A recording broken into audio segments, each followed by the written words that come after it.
பொம்னாட்டிகள் கழுக்குன்னு சிரிக்கப்படாது, ஆஹா ஆஹான்லாம் சிரிக்கப்படாது, மெதுவாக சிரிக்கணும்.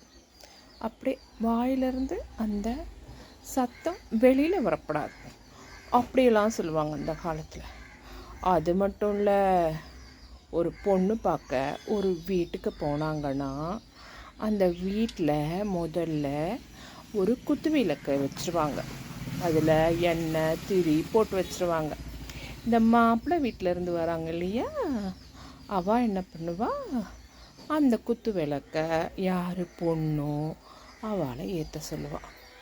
அவள் வந்து ஏற்றுவாளா? அவள் ஏற்றுறப்போ ஒன்றையும் அவங்க நோட் பண்ணிகிட்டே இருப்பாங்க. எப்படின்னா, அந்த குத்து விளக்கு எண்ணெய் ஊற்றி திரி போட்டிருக்கு இல்லையா, அது என்னாகும், அது அப்படியே நனைஞ்சிருக்கும் திரி. உடனே திரி பத்தாது, திரியை நிமிட்டிட்டு ஏற்றுனாதான் அது ஏற்றும் இல்லையா, விளக்கெரியும். அதை கவனிப்பா. அதுக்கப்புறம் என்ன பண்ணுவா, அந்த எண்ணெய் கையில் நிமிட்டுறாளே அந்த எண்ணெயை எங்கே தடவுறான்னு நோட் பண்ணுவா.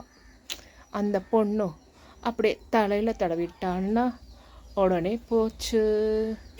என்ன பண்ணுவா, ஆஹா இவ சுத்தமாக இருக்க மாட்டா, தலையை சுத்தமாக வச்சுக்க மாட்டா, இந்த பொண்ணு நம்மளுக்கு ஆகாதுன்னு போயிடுவா. இதே அந்த பொண்ணு அந்த எண்ணெயை ட்ரெஸ்ஸில் அப்படி பட்டும் படாமல் அப்படி தெரியாமல் பண்ணிக்கிட்டாள்னா நோட் பண்ணிகிட்டே இருப்பா. அப்படி தடவிண்டாள்னா அவ்வளவுதான், போச்சு. ஐயே இவ போயிடுவாளாம். அதே அந்த பொண்ணு விளக்கில் தேய்ச்சிட்டாள்னா போச்சு. இவாஹா ஒன்றும் பண்டை பாத்திரம்லாம் சுத்தமாக வச்சுக்க மாட்டா, அப்படி போயிடுவாளாம்.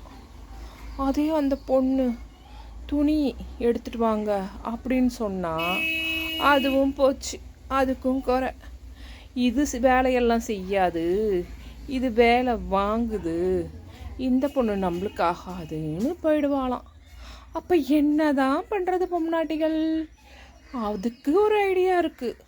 இவ வராளோனோ அப்பயே துணியை எடுத்துகிட்டு வந்தாள்னா ஓகே, எல்லாத்தையும் கட்டி காப்பாற்றுவா, நல்லா பக்குவமாக நடந்துப்பா அப்படின்னு பொண்ணு எடுப்பாளாம். இப்படியெல்லாம் பொண்ணு எடுத்துகிட்டு போயிருக்காங்க. என்ன பாருங்க, இப்போ இருக்க பொம்னாட்டிகள் இதெல்லாம் கேட்பாளோ? மெழுகுவத்தியை ஏற்றி கொடுங்க, ஏற்றுறேன்.